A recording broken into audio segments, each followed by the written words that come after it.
Welcome back to That's Entertainment, the weekly entertainment show looking at all the interesting news from last week, this week. After our extended summer break, we've got a snapshot of where things are now for exhibition. The good news, cinema admissions are well on their way to recovery following the global closures caused by the COVID pandemic. The bad news is the recovery is not happening as fast as the industry would like. A report this week from Cineworld offers some sobering news as reported by Deadline Hollywood.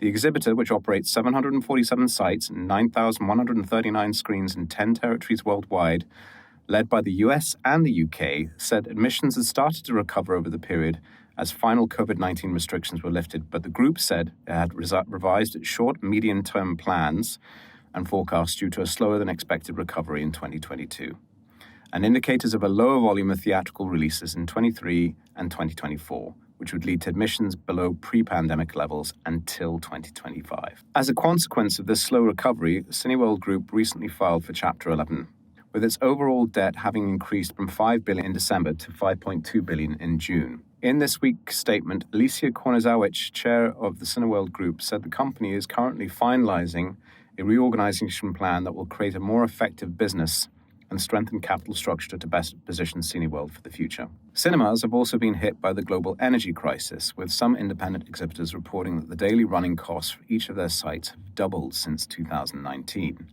This has put even more pressure on the need to bring filmgoers back through the doors. So why have audiences not reached those pre-pandemic numbers, particularly after a strong summer start?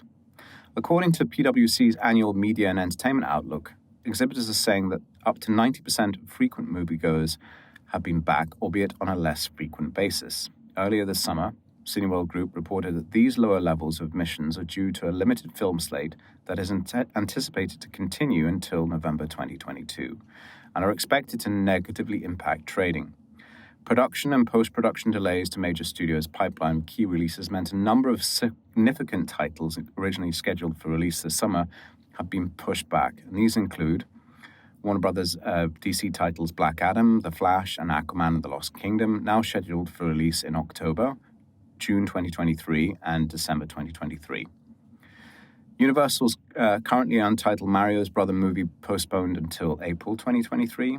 Sony and Marvel's Spider-Man Across the Spideyverse is now due in June 2023, and Paramount's Mission Impossible Dead Reckoning Part 1 pushed back until July 2023.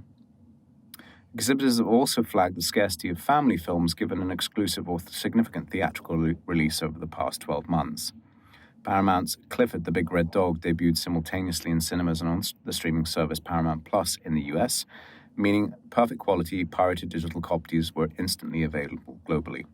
Disney's Encanto was given a Christmas release on the streaming platform Disney Plus just weeks after its theatrical debut, while Disney's Pixar Turning Red skipped the cinematic release entirely, becoming Pixar's third film to launch on Disney Plus instead. Paramount followed suit with their latest CGI movie Rumble, which premiered on the studio's streaming platform as well. And it's not just family audiences that exhibitors have been missing. Around the globe, older filmgoers have been visiting cinemas far less frequently than they did pre-pandemic. In addition to the lingering fears about COVID, there have been fewer films released that appeal to them. There is also the belief that these customers may want more than their local aging multiplex can deliver. As John Fithian, CEO of the U.S. National Association of Theatre Owners, put it, getting older audiences back may take more than good movies that attract that demographic. Moviegoers want things they can't get at home, like reclining seats and high-end food and beverage options, like those at Alamo Drafthouse Cinema chain, where customers order from their seats. However, there are signs that things are improving. In recent weeks, those older film fans have been drawn to a number of titles both in North America and overseas. The acclaimed David Bowie documentary Moon Age Daydream expanded from the 170 US IMAX sites it opened in, and then, according to Deadline Hollywood, repped the #1 music doc opening post-pandemic and the best opening of a post-COVID documentary on less than 200 screens. As Screen International reported, the film is also drawing older audiences to cinemas internationally. David Bowie documentary Moon Age Daydream has now reached $6 million worldwide, comprising of $3.4 million from international and $2.6 million from Neon's North American release. And exhibitors also seem to be cautiously optimistic about the final quarter of the year, with a stream of potential studio blockbusters lined up between now and Christmas. And these include The Rock's upcoming Warner Brothers DC Black Adam, Disney and Marvel's Black Panther Wakanda Forever, Disney's latest animated release Strange World, Sony's live-action CGI family film Lyle Lyle Crocodile, Disney's 20th and 20th Century Studios' Avatar The Way of Water, and Sony's Whitney Houston biopic I Want to Dance with Somebody. That's all for this week. Remember to like and subscribe in the show below. Remember, we post both to YouTube and to LinkedIn. If you have any feedback or any questions or ideas you'd like us to explore, drop us a comment. We always look at those with great detail. That's all for this week. Thank you. Goodbye.